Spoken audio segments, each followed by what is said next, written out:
భారతదేశపు మహా గ్రంథాలు, కావ్యాల సంపూర్ణ సంకలనం. సబ్స్క్రైబ్ చేయండి తిలక్. మన గుప్తచరులు ఇప్పుడే మధుర సమాచారం తీసుకువచ్చారు. వారి కథనం ప్రకారం హస్తినాపుర నరేంద్రులు ధృతరాష్ట్ర మహారాజుల వారు మధుర రాజులకు సహాయం చెయ్యడానికి పూర్తిగా నిరాకరించారట. వారు చెప్పేదేమిటంటే తమరు వారికి ఏనాడు కీడు తలపెట్టలేదట. అందుచేత వారు మహాశక్తివంతులైన జరాసంధుల వంటి మహారాజులతో కారణం లేకుండా శత్రుత్వం పెంచుకోకూడదని నిర్ణయించుకున్నారట. మహాబుద్ధిమంతుడు మహారాజు ధృతరాష్ట్రుడు. వారి పలుకులకు మేము ఆనందిస్తున్నాం. అందుకని వారిని ఈనాటి నుండి మా ఆప్తమిత్రులుగా స్వీకరిస్తున్నాం. ఇది కూడా మంచికే. ఈ విధంగా వారు మన కార్యాన్ని సులభ సాధ్యం చేశారు. వారికిప్పుడు ఒకే ఒక మార్గం ఉంది. మన మహారాజు చెంతకు వచ్చి చేతులు జోడించి తలలు వంచి ప్రాణభిక్ష అర్పించాలి. వారికి ప్రాణభిక్ష పెట్టడానికి మేము సిద్ధంగా లేవు శిశుపాల, సిద్ధంగా లేవు. మేము శపథం చేశాం ఆ మధుర రాజ్యాన్ని కాల్చి బూడిద చేస్తామని. తమ శపథం నెరవేరడానికి ఇప్పుడు ఎటువంటి ఆటంకమూ లేదు మహారాజా. మహారాజా, తమకి మాదో విన్నపం. తమ ఈ నిర్ణయం పట్ల ఇప్పుడు మరోసారి ఆలోచించాలి. అవసరమా ఈ యుద్ధం? మహారాజా శల్య, తమకు బాగా తెలుసు, ఒక వీర పురుషుడికి అవమానం జరిగితే దానికి ప్రతీకారం తీర్చుకోవడమే అతని ఏకైక లక్ష్యం. కానీ ఇప్పుడు తమ పలుకులలో వీరత్వం కంటే బుద్ధి బలహీనత ఎక్కువగా గోచరిస్తున్నది. క్షమించాలి మహారాజా. ఆలోచించి చూస్తే వారిప్పుడున్నటువంటి పరిస్థితుల్లో యుద్ధం అంటూ జరిగితే మధుర సేనలు మన సేనలతో తలబడితే ఒక్కనాటి కంటే ఎక్కువగా నిలువలేవు. అంటే దీని అర్థం మధుర రాజ్యం ఇప్పటికే మీ హస్తగతం అయిపోయినట్టే. ఆ తదుపరి ఆలోచించాల్సింది రెండే రెండు. అందులో ఒకటి, మధుర రాజ్యాన్ని చిన్నాభిన్నం చేసి సర్వనాశనం చెయ్యడం. రెండవది మధుర రాజ్యం అంతటి సుందరమైన, సమృద్ధి అయిన, పాడి పంటలతో కళకళలాడే ఒక విశిష్టమైన నగరాన్ని మన రాజ్యంలో కలుపుకొని మన రాజ్యం యొక్క ప్రతిష్టను ఇంకా పెంచుకోవడం. ఇక మహారాజు కంసుల వారి చావుకి ప్రతీకారం తీర్చుకునే మాటకొస్తే అందుకు కారకులైన ఆ బాలకుల్ని, అదే ఆ శ్రీకృష్ణ బలరాముల్ని అంతమొందించడమే సముచితం. ఎందుకంటే అసలైన హంతకులు వారే గనుక. ఇందులో సామాన్య ప్రజలు చేసిన దోషమే ఉంది. వారి దోషం ఉంది మహారాజా శల్య, లేకే వారి దోషం ఉంది. ఎందుకంటే ఆ హంతకుడు శ్రీకృష్ణుని కీర్తిస్తూ జై జయధ్వానాలు చేశారు. ప్రజలు విజయం సాధించిన ఎవరికైనా జై జయధ్వానాలు చేస్తారు.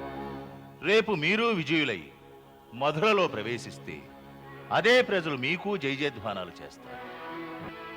ఎవరు అధికారంలో ఉంటారు, ఎవరి దగ్గర రాజదండం ఉంటుందో ప్రజలు వారికి తలలు వంచి విధేయులై ఉంటారు.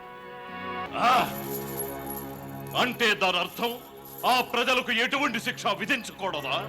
అవశ్యం విధించాలి. మనం ప్రజలకు శిక్ష విధించాలంటే ఎన్నో మార్గాలు. ఎలాగంటే వారిపై అత్యధికంగా శిస్తులు విధించండి. దానితో వారు ఆర్జించిన ధనమంతా శిస్తుల రూపంలో మన రాజ్య కోశాగారంలో జమ అవుతుంది. వాళ్ళు బ్రతికినంత కాలం మీకు దాసులుగా బ్రతకాల్సిందే. అలా కాని పక్షంలో స్వయంగా మృత్యువుని తెచ్చుకున్నట్టే. మేం మహారాజు శల్యుల వారితో పూర్తిగా ఏకీభవిస్తున్నాం. మనం ఆ విషయాన్ని గుర్తుంచుకోవాలి మిత్రమా.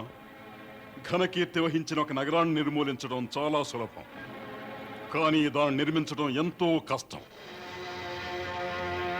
శతాబ్దాల తరబడి కష్టించిన మధుర వంటి నగరాన్ని నిర్మించలేము. అందుకే మా మాటను ఆలకించు మిత్రమా, మా మాటను ఆలకించు. మధురను నాశనం చేయకు మిత్రమా, నాశనం చేయకు. మరో విషయం, మగధ రాజమకుటంలో మధుర అనే పేరుగల ఓ ఎనలేని జాతిరత్నం చేరుతుంది. ఓ ఎనలేని జాతిరత్నం చేరుతుంది. ఏమంటారు మహారాజా భామాసురా? ఎలా ఉంది యోచన?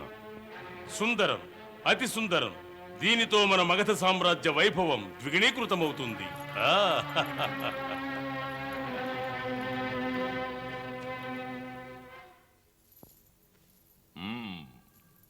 వీర శిశుపాల, మౌనం వహించావే, నీ అభిప్రాయం ఏమిటి? మహారాజా, మేం మహారాజు శల్యులు, మహారాజు బాణాసురులతో ఏకీభవిస్తున్నాం. కానీ మా మనసులో ఒక సమస్య ఉదయిస్తున్నది. ఏమిటి? మహారాజా, తమరు సామాన్య ప్రజలను విడిచిపెడతారు, కృష్ణ బలరాములిరువురిని అంతం చేస్తారు. కానీ మధురలో యాదవులలో అక్రూరుని వంటి నాయకులు ఉన్నారు. మహారాజు ఉగ్రసేనులు, సూరసేనులు ఉన్నారు. వారితో ఎలా వ్యవహరిస్తారు? ప్రస్తుతం వారిని ఏమీ చెయ్యకూడదు. వారిని ఏమీ చెయ్యకూడదు. వాళ్ళంతా సజీవులుగానే ఉండాలి. వాళ్ళని మనం ప్రాణాలతోనే వదిలేద్దాం.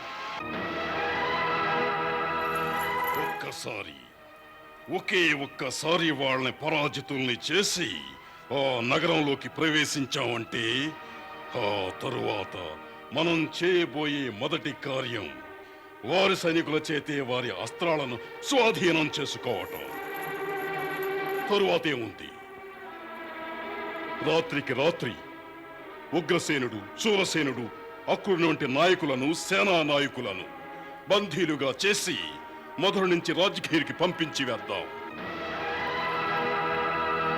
భటులు వారి చేతులకు సంకెళ్లు వేసి మధుర నుంచి రాజగిరికి నేల మీద ఈడ్చుకుంటూ తీసుకువెళుతూ ఉంటే ఆ దృశ్యాన్ని మధుర నగరవాసులు చూసి మన మహారాజుల యొక్క శౌర్య ప్రతాపాలకు జయ జయధ్వానాలు చేస్తారు. జయ జయధ్వానాలు చేస్తారు. జయ జయధ్వానాలు చేస్తారు. తరువాత ప్రతి గ్రామంలోనూ నగరంలోనూ ఉత్సవాలు జరిపిద్దాం. ఉత్సవాలు జరిపిద్దాం. అతి సుందరం. తమ యొక్క ఆలోచన ఆచరణ యోగ్యంగా ఉన్నది. మేము తమ ఈ ఆలోచనను మనస్ఫూర్తిగా సమర్థిస్తున్నాం. సేనాపతి, తక్షణమే మధుర నరేంద్రుల పేరిట మా ఆజ్ఞాపత్రాన్ని లిఖించండి.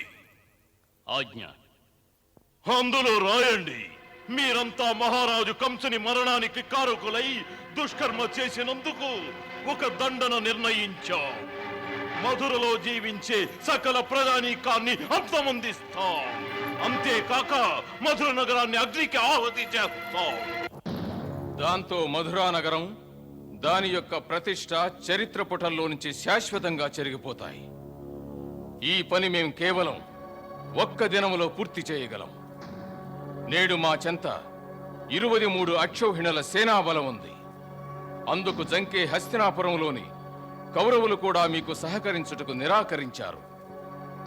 తమ యొక్క ఈ దీనావస్థను చూస్తుంటే మాకు ఆ అభాగ్య మధురవాసుల మీద జాలి కలుగుతోంది. ఎందుకంటే వారి రాజే వారిని రక్షించలేకపోతున్నందుకు. అందుకే మానవతా హృదయంతో మేము ఒక నిర్ణయం తీసుకున్నాం. నిర్దోషులైన సమస్త ప్రజలను ఒక షరతు మీద క్షమించి వదిలేస్తాం. అదేమిటంటే మహారాజు కంసుని హత్యకు కారకులైన కృష్ణుడు, అతని అగ్రజుడు బలరాములను మా స్వాధీనం చెయ్యాలి. వీరిరువురుగాక ఎవరైతే మా అధికారాన్ని అంగీకరిస్తారో వారికి ప్రాణదానం చేస్తామని వాగ్దానం చేస్తున్నాం. ఈ హెచ్చరికను తృణీకరించి ఎవరైనా ఎదురు తిరిగితే వారికి శిరశ్ఛేదం చేయబడుతుంది. తమరు పరిస్థితులను అర్థం చేసుకుని తెలివిగా మా యొక్క ఆజ్ఞను శిరసావహించండి. మీ మధురవాసులు ప్రాణాలు రక్షించుకోవడానికి ఇదే అంతిమ అవకాశం. అతి త్వరలో మాకు సమాధానం రాకపోతే మా సైన్యం మీ మధురను ఆక్రమిస్తుంది. ఈ విషయంలో సభాసదులు తమ అభిప్రాయాలను తెలియజేయవచ్చు.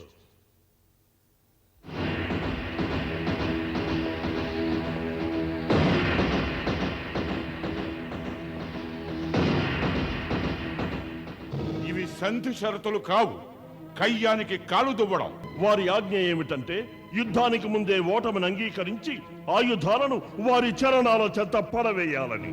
మన చేతులకు గాజులు తగిలించుకుని వారి ముందు మన తలలు వంచి ప్రతి ఆజ్ఞను మనం శిరసావహించాలి.